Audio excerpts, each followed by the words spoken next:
Je souhaitais commencer cette vidéo avec une magnifique illustration de Laetitia Marr du site apprentigiraffe.com.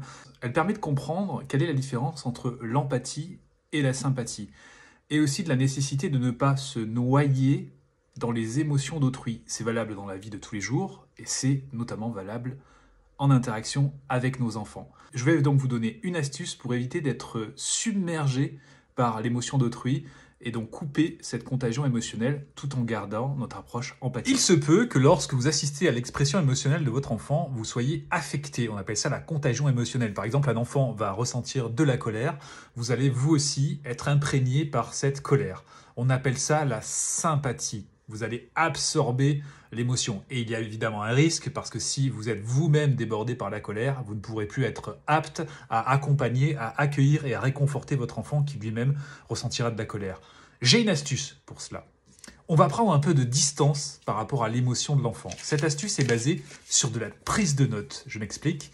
Vous allez avoir des petits papiers sur lesquels vous allez pouvoir écrire ce que l'enfant va vous dire de son émotion.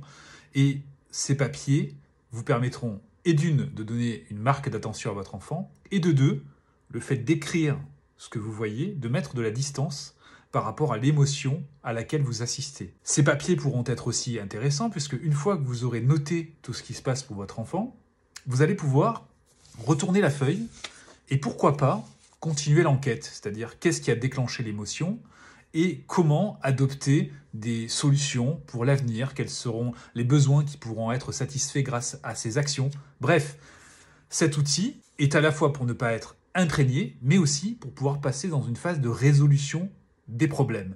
Donc je vous invite à le faire.